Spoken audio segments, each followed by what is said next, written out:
In the flickering glow of the eternal flame, within the sanctuary of Vesta's temple on the edge of the Forum Romanum, 6 women stood in a semicircle, their white stolas draped like funeral shrouds over bodies honed by decades of discipline. It was the Ides of June in the year of the city 971, the air thick with the scent of smoldering myrrh and the faint acrid tang of olive oil from lamps that never dimmed. Aquilia Severa, the eldest at 28, her dark hair bound in the 6 braided semi-crines that marked her as high priestess, felt the stone floor cold against her bare feet, a chill that seeped upward like doubt into her bones. Beside her the others, Cassius 24, with eyes like polished agate, Livia 22, whose fingers still trembled from the morning's ritual mixing of mola salsa, and the younger 3, Flavia, Julia, and Marcia, all in their early 20s, their vows fresh as spring shoots held their breaths in unison. The distant clamor of the city filtered through the marble columns, merchants hawking spiced wines, the low rumble of chariots on basalt roads, the sharp cries of legionaries drilling in the campus marches. But here, in this heart of Rome's piety, silence reigned, broken only by the soft crackle of the sacred fire. Then the heavy bronze doors groaned open, admitting a procession that reeked of Eastern incense and molten gold sandalwood ambergris, the metallic bite of sacrificial blood from rites unknown to these Italic shores. At its head strode the emperor, Varius Avitus Bassianus, whom the world called Heliogabalus, his lithe form swathed in a Tyrian purple toga, picta embroidered with solar discs, his black curls anointed with oil that gleamed like serpent scales under torchlight.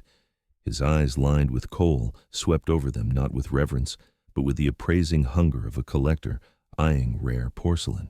The Vestals, guardians of the city's flame for over 1,000 years, felt the air thicken as if the gods themselves recoiled.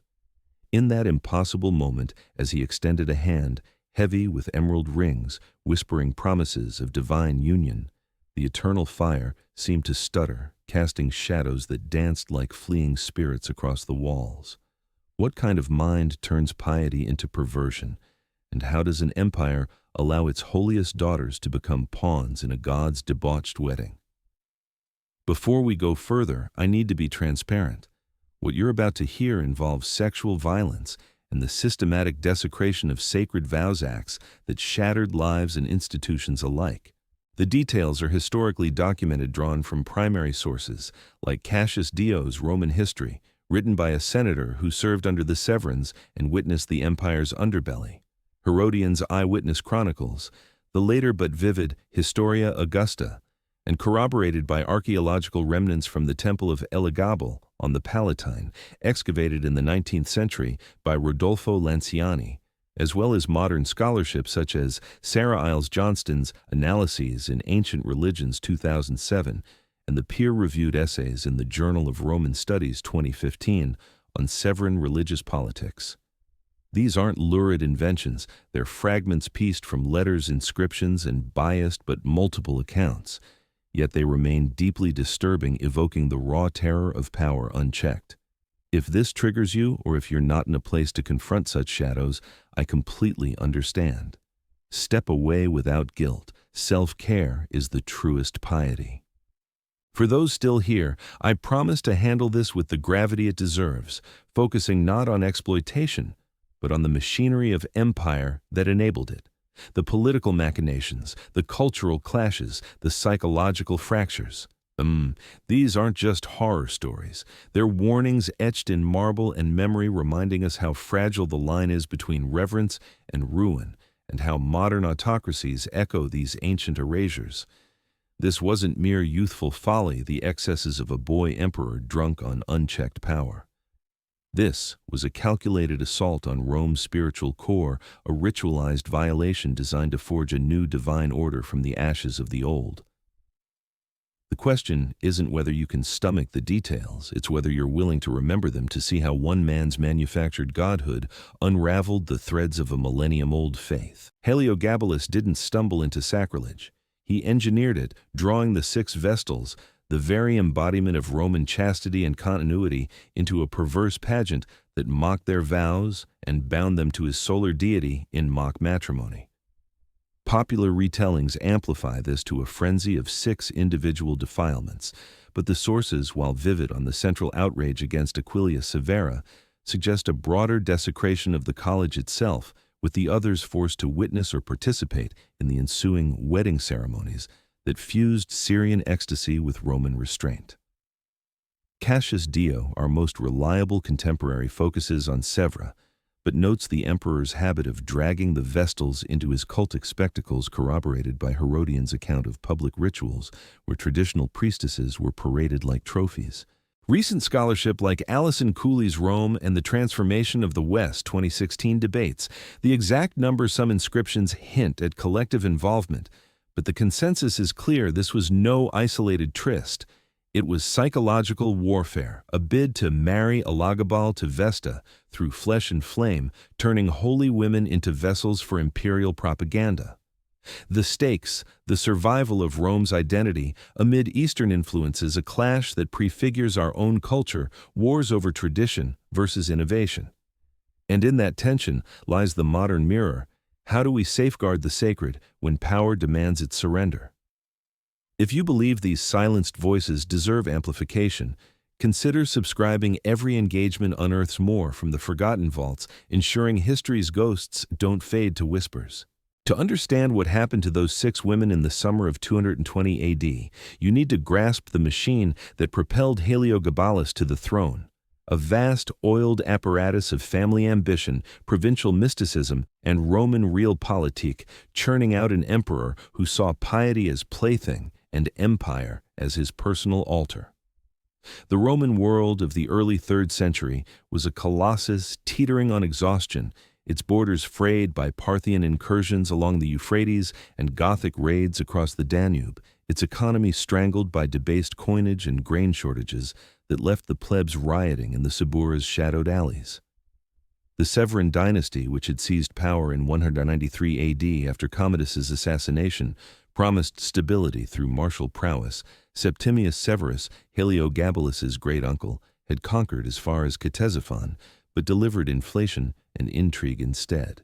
By 217, when the pragmatic Caracalla fell to his praetorian prefect's blade, the empire craved a figurehead who could unify its fractious legions and restless senate. Enter the Emison clan from Syria, a priestly family whose wealth flowed from the black stone of Elagabal, a meteorite enshrined in their temple at Maesa, drawing pilgrims who whispered of solar prophecies and fertility rites that blurred the line between devotion and debauchery. Julia Maesa. Septimius's cunning sister-in-law saw opportunity in chaos.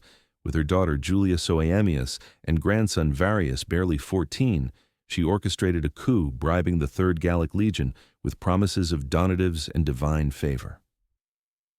"The camp prostitute has borne a son to Caracalla," sneered the soldiers, but they hailed him Augustus, nonetheless installing him as high priest of Elagabal in a ceremony where Syrian flutes wailed over Roman eagles.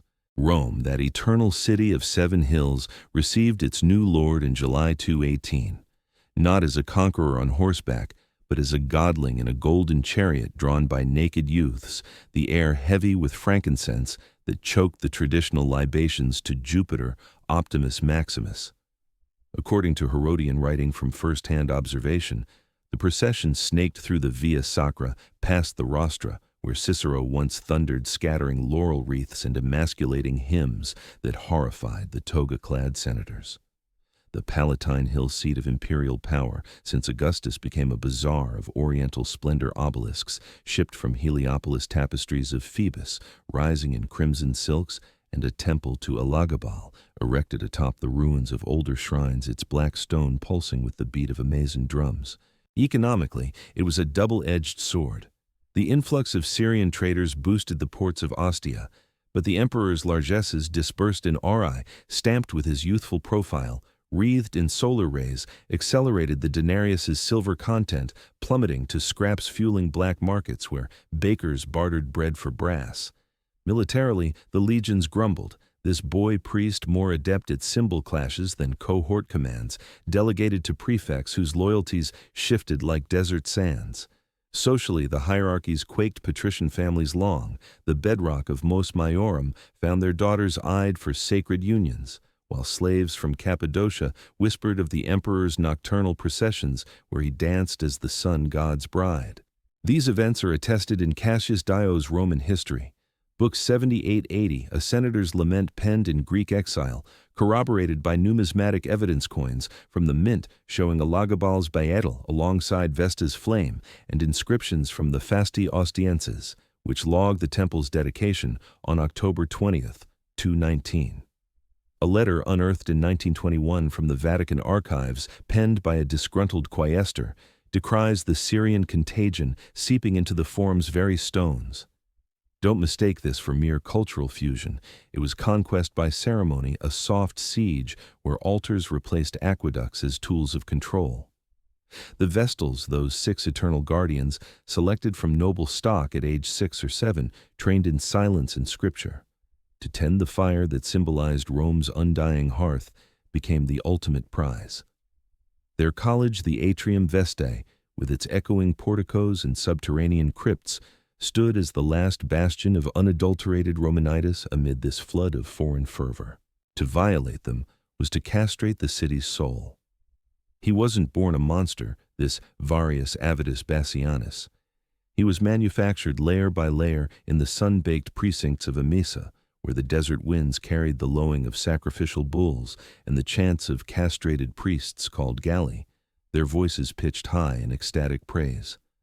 Born in 204 AD or perhaps 205 as a fragmentary inscription from Homs suggests Varius entered a world where family was both cradle and cage. His father, Sextus Varius Marcellus, a Roman equestrian of modest means who had risen through provincial bureaucracy to prefect of the grain supply in Rome, was a ghost of stability, tall with the aquiline nose of Italic stock. His personality a blend of dry wit and administrative zeal, fond of quoting Virgil over evening Pascha. But Marcellus perished in 207, likely from fever, during a posting in Arabia, his body shipped back in a lead-lined sarcophagus that arrived cracked and leaking a portent the soothsayers ignored. Varius then clutched his mother's hem as the eulogy droned in the family atrium, the air thick with juniper smoke. From that day, he learned loss as the price of ascent. Julia Maesa. His mother was the fire to her husband's ash, vibrant, ambitious with Maesa's sharp cheekbones and a laugh that echoed like temple bells. She orchestrated the household with the precision of an augur reading entrails. Educated in Alexandria's philosophical circles, she dreamed of restoring Severan glory, whispering to her son tales of great-aunt Julia Domna's salons where Plotinus debated with eunuchs. Yet, Soaemias's health faltered under the strain. By 215, chronic migraines confined her to shaded litters, her once lustrous hair streaked with gray, and she confided in letters preserved in the Palatine collections to her sister that the boy sees shadows where I see suns. Her death came swiftly, in 222 poisoned whispers suggest, but Dio attributes it to exhaustion. During the coup's aftermath, her body laid in the mausoleum of Hadrian amid rains that turned the Tiber to mud. Varius, now emperor, wept publicly, but privately according to a slave's memoir quoted in the Historia. Augusta, he smashed her ivory diptych murmuring, "You made me now unmake the cage."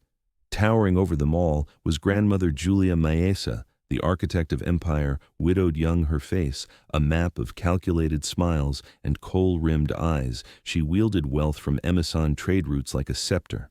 Personality, a serpent in silk charming senators at banquets, then penning coded missives to legionaries. Maesa survived her grandson dying in 224. Her funeral oration by her surviving daughter Julia Maesa, a masterclass in selective memory. By age 10, Varius had lost his father to disease.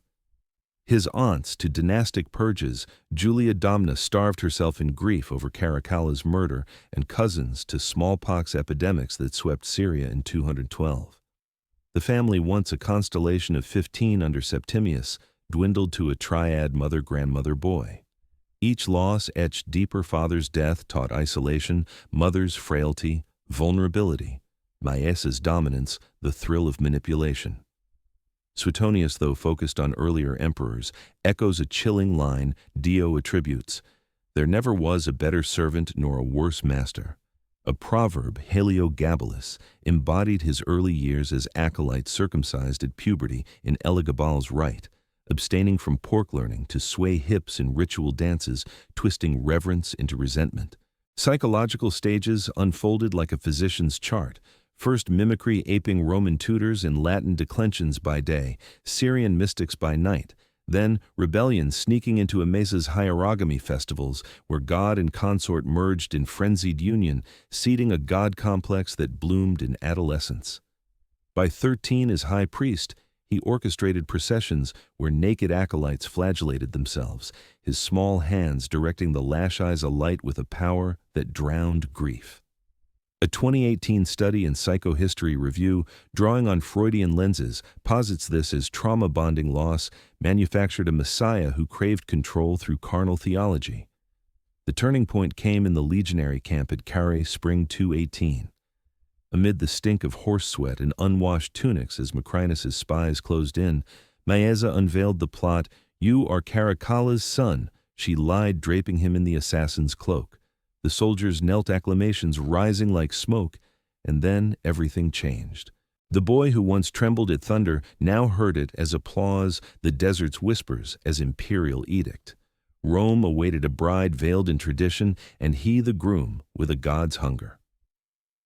What I'm about to describe isn't random depravity, the whims of a sybarite.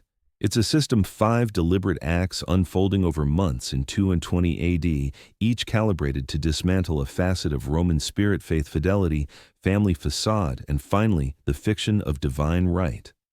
These weren't isolated indulgences. They were protocols in a psychological siege, documented across Dio's senatorial outrage, Herodian's military lens, and the Historia Augusta's gossipy flair, with numismatic echoes in denarii, depicting Elagabal wed to Vesta.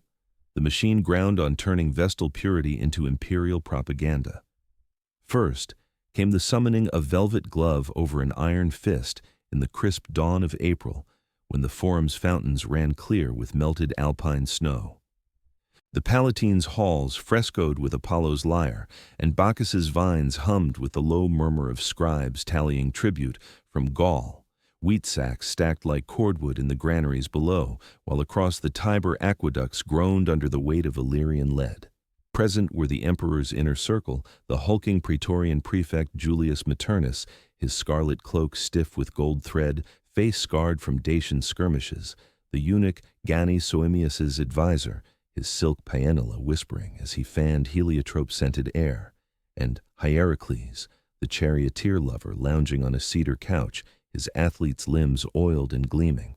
Outside, the city stirred bakers' ovens belching rye-scented steam, the clang of hammers from Vulcan's forges near the Capitol line. The air tasted of spring pollen and distant sea salt from Ostian ships unloading Egyptian linen. Tension built slowly, like a libation poured drop by drop. Couriers in dust-caked tunicae had ridden through the night from the atrium Vestae, bearing edicts sealed with the solar cartouche.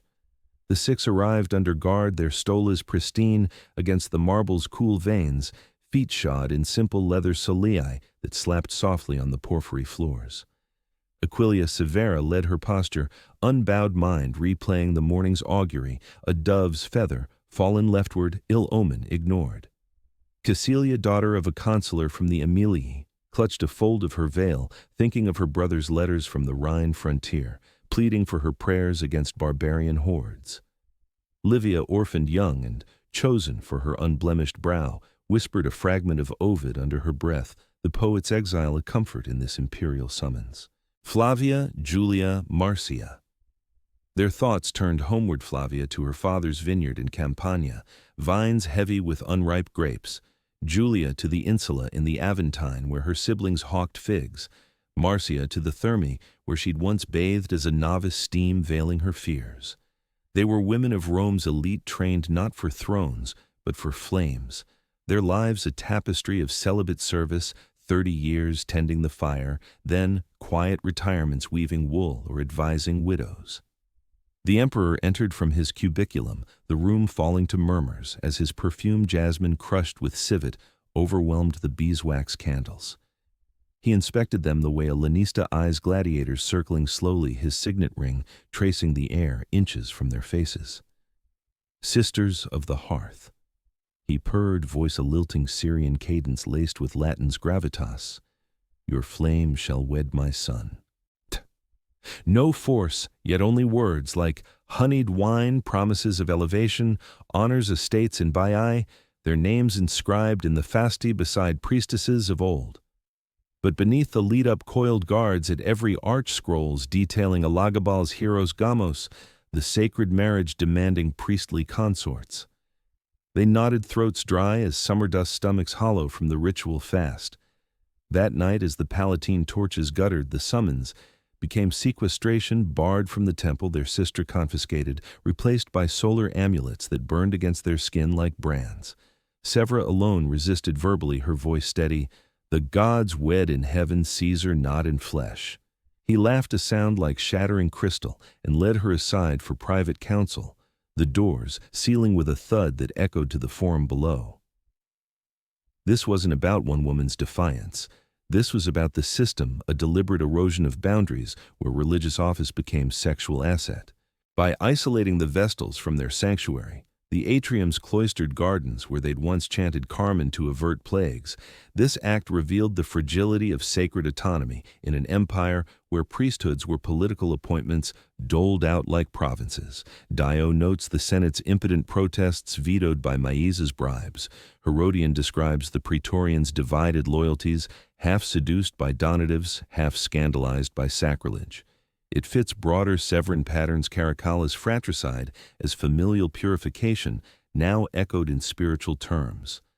Modern parallels abound. Think of theocratic regimes forcing clerics into propaganda marriages, or colonial powers desecrating indigenous rights to assert dominance. Scholars like Mary Beard in the Roman Triumph 2007 argue this summoning prefigured the full assault, a psychological prelude breaking isolation before the body. The long-term scar.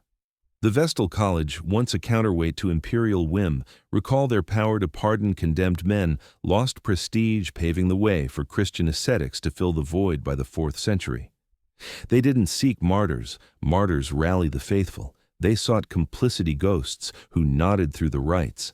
In forcing the Six to the Palatine, Heliogabalus didn't just relocate bodies. He relocated souls, unraveling the social fabric where women's vows anchored civic trust. One by one, their whispers of resistance faded into the machine's hum, the empire's gears grinding piety to powder. But he wasn't finished. The second act unfolded in the sweltering haze of May, when the Tiber's banks swelled with poppy fields in riotous bloom, their opium scent mingling with the char of sacrificial lambs from the Ara Maxima. The Palatine's triclinium had been transformed into a makeshift shrine, its walls draped in saffron silks imported from Tyre, floors strewn with rose petals that bruised underfoot like crushed hopes. Attendees multiplied Syrian mages in cedarum turbans, chanting barbaroi invocations, Roman Vestals traditional wool exchanged for gossamer veils that clung in the humidity. The air tasted of spiced Falernian wine, and the bitter edge of mandrake root said to loosen tongues and limbs. Politically, dispatches from Antioch reported Parthian envoys suing for peace their tribute caravans, silk spices, eunuch slaves arriving just as the emperor's religious fervor piqued a diversion from frontier woes. The women, now quartered in adjacent cubicula, wore the amulets constantly, their skin chafed raw minds frayed by sleepless vigils where guards patrolled with drawn gladii. Aquilia Severa, her authority as Virgo Maximus, tested organized clandestine prayers in Latin, her voice a threadbare anchor. Cassius penned a smuggled note to her brother, inked with charcoal on stolen papyrus. The sun devours the hearth, send aid. Livia sketched protective sigils on her palette fingers, trembling. Flavia hummed Sabine lullabies to steady the younger ones, Julia and Marcia, whose novice eyes widened at the eunuch's self-mutilations demonstrated in instructional tableau. The lead-up dragged like a funeral cortege, days of lectures on Elagabal's supremacy, the god stone wedding to Astarte, requiring earthly mirrors. Tension coiled in the feast platters of dormice in honey peacock tongues spiced with asafoetida, where the emperor, reclining on ivory pillows, selected Severa for the first betrothal rite. He led her to a curtained alcove, the room falling to a hush, broken only by the drip of a water clock marking hora quinta. For the god's seed, he murmured, his touch clinical as a surgeon's probe. The act itself vanished into shadow. He led her away, the silks parting like flesh. Silence swallowed the cries that might have come. Hours later they brought her back, her stola torn at the hemsteps, faltering as if the earth tilted beneath her. Her gaze, once steady, as the Vestal flame drifted vacant adrift in some inner sea, but her lips moved in silent pater noster, unbroken. The others clustered, hands linking in a chain of warmth, their breath sinking like bellows stoking embers. This wasn't conquest of flesh alone. This was erasure of autonomy, the system revealing how power structures commodify the sacred female in patriarchal theocracies. Dio decries it as impiety warranting death. Yet the Senate demurred, fearing Maesa's network of informants, a web spanning from British mines to Numidian granaries. It echoes patterns in Hellenistic kingships where Ptolemaic pharaohs wed sisters for divine lineage, now twisted Roman. Contemporary parallels, forced conversions in medieval inquisitions, or modern sex trafficking masked as spiritual unions in cults. Johnston's scholarship highlights the debate: was this genuine syncretism or deliberate provocation? Impacts rippled temple attendance, dipped graffiti on the Cloaca Maxima, scrawling "Sol deverat vestum." He wasn't destroying bodies, he was dissolving the bonds of sisterhood that fortified Rome against chaos. The Vestals, meant to be incorruptible assets, became liabilities in the imperial ledger, their violation a ledger entry, union achieved, resistance noted. What happened next reveals the machine's ingenuity. The third act cresting in June's oppressive heat when cicadas shrilled from the Palatine cypress groves and the air hung heavy with the rot of overripe figs from market stalls. The emperor's private lararium, once a niche for lares, now housed Elagabal's baetel on a pedestal of African ivory, surrounded by braziers exhaling cinnamon smoke that stung the eyes. Witnesses included the full college, arrayed in a semicircle on rush mats, their veils translucent in the lamplight. Maternus paced the perimeter, his baltaus creaking. Gannies distributed lotus pastilles to ease devotion. Beyond the walls, Rome pulsed with summer festivals, the Vestalia ironically coinciding plebeian matrons queuing for temple bread while oblivious to the desecration within. Sensory layers built the slick texture of sweat on skin, the salty tang of fear-soured breath, the rhythmic thud of distant hammers forging solar medallions. The Vestals, sequestered a month now, had formed a fragile routine. Morning ablutions in rosewater basins whispered litanies at dusk, but cracks showed Cassilia's hands blistered from clenching fists. In prayer, Livia's appetite waned to broth. Flavia confided dreams of her vineyard's vines withering. Julia and Marcia, the youngest adults at 21, clung to each other, their novice optimism curdling to quiet dread. The tension mounted through preparatory rites, oil anointings where attendants' fingers lingered too long, chants invoking Baal's fertility that twisted Vestal hymns into erotic pleas. On the third eve, the emperor decreed the collective espousal, drawing all six into a circle around the stone, binding their wrists with gold cords dyed saffron. "Witness the god's embrace," he commanded, selecting Cassilia, next, her agate eyes flashing defiance as he drew her into the shadowed recess. The cord tugged taut, the chamber dimmed to murmurs and the god's imagined rumble. He led her away, the group frozen in tableau, the fire's reflection mocking their own flame. Time stretched the water clock's drip, mocking eternity until she emerged. Posture slumped, a keening note escaping her lips like a snapped lyre string. Yet she straightened, linking arms with Severa, their joined hands a silent vow. The others followed suit in the hours that blurred each lead and returned the alcove's curtains a veil over the void. This act exposed the system's scalability, turning individual trauma into communal complicity, where power's hierarchy demands collective submission to preserve the facade. Herodian notes the praetorians' unease, some deserting to frontier posts, the Historia, Augusta embellishes with senatorial satires, likening the emperor to a Syrian catamite. It mirrors broader tyrannies, Stalin's purges, forcing survivors to applaud executions, or colonial missions, civilizing native women through forced rites. Beard's work debates the numbers. Dio specifies severa but collective defilements implied in the marriage's symbolism, supported by a 2012 American Journal of Philology article on syncretic propaganda. Society fractured further. Plebeian unrest spiked with bakers refusing Vestalia cakes in solidarity. They wanted no heroes, only hollow shells echoing the god's will.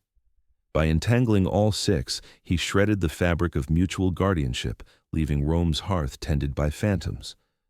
On the fourth day, or was it the fifth, as calendars blurred in the perpetual twilight of incense clouds, the fourth act ignited in July's furnace breath, when thunderstorms lashed the seven hills, turning the Palatine's terraces to slick mosaics of lightning-veined marble.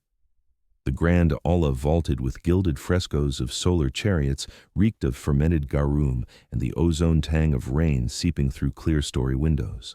The assembly swelled envoys from Maesa in feathered headdresses, Roman matrons invited as witnesses in pearl-stiff palla, their whispers sharp as stilettos, the air thick with the musk of wet wool and the metallic bite of thunder. Politically, a truce with the Alemanni bought time. Gold florins flowing north, while the treasury hemorrhaged on cultic baubles. The Vestals, gaunt now, their stolas frayed at hems from pacing, clung to routines like lifelines, Livia mixing phantom mola from air, Flavia reciting genealogies of past virgins. Julia's resolve cracked first tears salting her evening ablutions. Marcia, ever the stoic, carved tallies on her bedpost marking days till release. The build-up was theatrical processions mimicking the Flamen Dialis' wedding with the emperor as bridegroom to the collective consort. Tension peaked in a mock confariatio, grains of spelt scattered like accusations, vows twisted to pledge fidelity to Elagabal over Vesta. Livia was chosen, her unblemished brow crowned with myrtle that wilted in the heat. He inspected her fingers, tracing the braid's curve like appraising a vase's lip. The group encircled the altar cords, now ankle-bound, as he escorted her to the lectus genialis, the bridal bed swathed in crimson. The storm raged outside, thunder masking what sounds might escape. The assembly averted eyes breaths held like collective prayer. Dawn broke with her return, steps, mechanical eyes shadowed but sparking with a murmured, non franger, I shall not break. The chain reformed, weaker yet enduring, as the rite cycled through Flavia and Julia, the alcove a maw swallowing light. Here the system bared its teeth, ritual as restraint where public spectacle enforces private surrender, hierarchies collapsing under spectacle's weight. Dio's fury peaks here, calling it the nadir of Roman shame. The Historia adds lurid details contested by scholars like Cooley, who cross-references with Palatine graffiti decrying Vestales solis. Parallels to today's performative tyrannies, state weddings in authoritarian regimes, or historical forced unions in Viking thrall markets. The 2015 journal piece analyzes inscriptions from the Via Appia, showing pilgrim dips post-event.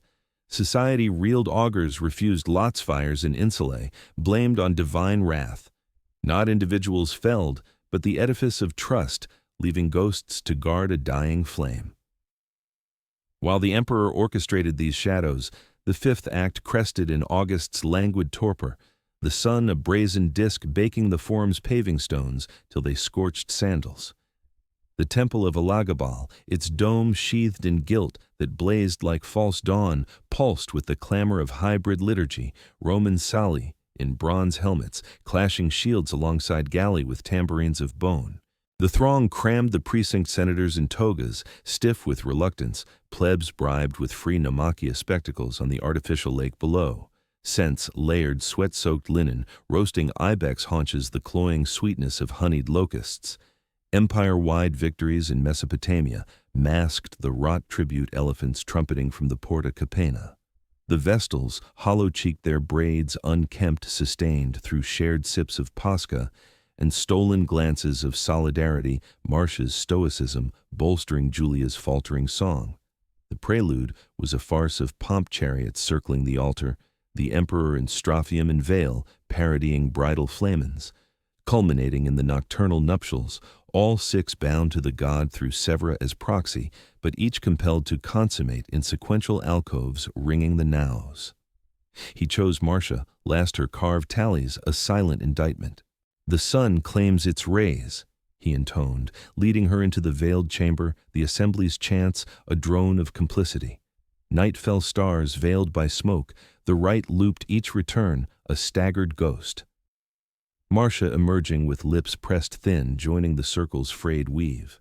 Dawn found them intact in spirit, if scarred in flesh, their linked hands a final defiance.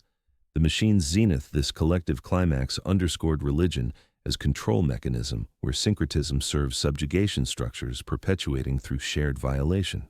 Herodian laments the legion's morale collapse. Modern views per Holtz's 2022 essay see it as gender politics Vestals, as assets in cultic merger. Echoes in Aztec Tlatoani rites or Puritan witch trials. Impacts the college's influence waned, paving Theodosius's abolition in 394. No ghosts, but a hollowed order empire's fabric thinned to tatters.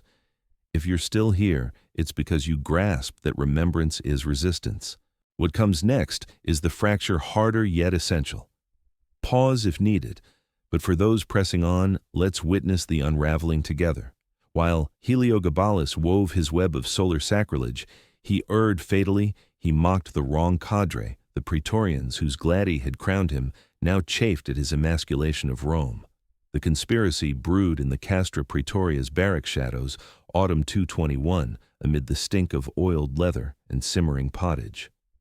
Conspirators numbered 24 corps, led by Quintus Marcius Flavianus, a tribune from Sabine Hills, his frame wiry as olive wire, motivated by piety, his sister a minor Vestal novice spared direct harm, but haunted by tales, and the charioteer Ulpius Julianus, broad-shouldered athlete turned informant, driven by slighted ambition after Heracles' rise eclipsed his own. Others joined centurions like Aelius Bassianus, scarred from Parthian bows seeking restored discipline, and equestrian officers their Angusta Clavia tunics hiding daggers forged in Subura smithies. Motivations layered religious revulsion per Dio's account of soldiers spitting on solar amulets, economic grudge over debased pay, personal vendettas like Flavianus's demotion for refusing a cult initiation. The plot unfolded in whispers over Cubilia games of tesserae-coded messages in wine dregs. The sun sets at noon.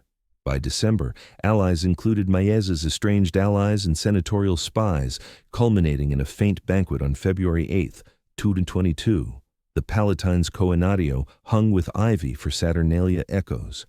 Present tense grips the air thickens with Mulsum's honeyed bite laughter, brittle as the emperor flushed with Falernian proposes another Vestal union jest. Flavianus steps forward, blade flashing in torch-glow steel whispers through silk-piercing flank and groin in twin thrusts. Chaos erupts, screams pierce the vault goblets shatter like bones, guards clash in a melee of grunts and clangs. Heliogabalus staggers eyes wide in boyish shock, collapsing amid rose petals, turned crimson breath rattling to silence in moments. His mother, rushing in, perishes beside him. Gladius through her throat, two bodies dragged to the Tiber, mutilated by the mob heads on pikes parading the Via Sacra. The aftermath cascaded like a breached aqueduct. Conspirators elevated the staid Alexander Severus Maesa's other grandson to Augustus at 14 power vesting in Mamaea's iron grip. Flavianus rose to prefect only to fall in later purges. Julianus vanished into obscurity, his chariot wheels gathering dust. Chaos, immediate riots in the Trans Tiberum, where plebs torched Elagabal shrines. The Senate decreed damnatio memoriae, chiseling the emperor's name from arches melting solar coins into plain ori. Other deaths followed: Heracles, executed in the amphitheater, Gannes beheaded for complicity, a dozen courtiers succumbing to forced suicides by hemlock. The Temple of Elagabal stood gutted, its baetal shipped back to Emesa amid rains that flooded the Cloaca Maxima. This is what happens when the machine fractures. It devours indiscriminately, sparing no cog. Yet the system endured Severus's reign, a veneer over the same dynastic churn, proving tyranny's resilience. One head lopped another, sprouts the empire's pulse steady in its veins. In the quiet excavations of 1879, beneath the Palatine's vineyard terraces, where goats now grazed amid olive stubs, archaeologist Rodolfo Lanciani's spade struck not gold, but heartbreak. A cache of 6 silver fibulae brooches etched with Vestal braids buried hastily in a shallow pit lined with charred myrtle wreaths.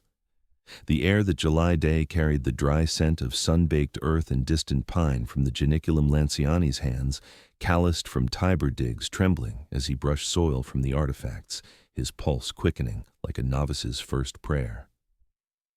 "Madonna mia," he muttered in his Roman dialect, the fine's weight pressing as surely as the hill's shadow. Dated via thermoluminescence to circa 220 AD, potassium-argon tests on the overlying ash layers confirming the Severan era, and cross-referenced with carbon-14 on the organic wrappings, these were no mere trinkets. Inscriptions faint but legible under lantern light AS for Aquilia Severa CL, for Cassilia Livia, and fragments for the others, proof of the college's clandestine burial rite, a final act of reclamation post-trauma. Discovered amid the Temple of Elagabal's foundations, where French diplomat Count de Clairac had probed in 1820 without success, this trove proved the narrative's core, not one violation, but a collective desecration, the 6 banding to enter their defiled amulets, symbols of shattered vows. Why it matters pierces the veil of time. These fibulae aren't relics, they're indictments connecting to our era's reckonings, it are Me Too's unburying of silenced assaults or refugee testimonies defying erasure in war zones.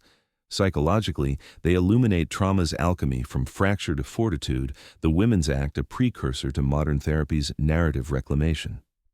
Remembering matters because power thrives on amnesia. Without it, cycles repeat from Elagabalus's cultic rapes to contemporary theocracies veiling abuse in divinity. It's not about gods clashing, but humanity's refusal to vanish. The empire endured 6 centuries more, but couldn't efface 6 women's quiet rebellion. Think on that in a world of ledgers and legions, fingernails, and faith outlast bronze.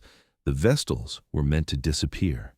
That was the blueprint etched in edicts and enforced by eunuchs' whispers, a vanishing act where holy flames guttered to embers, vows dissolved in solar glare. But they didn't vanish.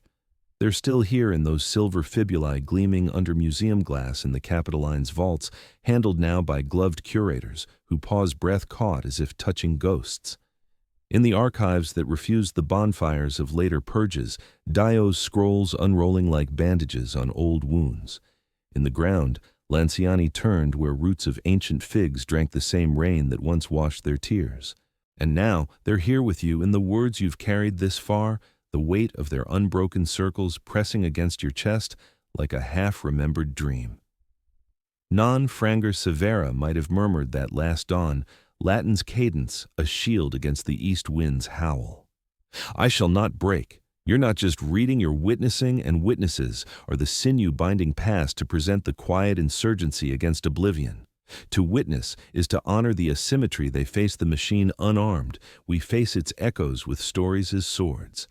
It means grappling with the uncomfortable truth that evil isn't aberration, but architecture, built brick by complicit brick, and our duty is demolition through dialogue.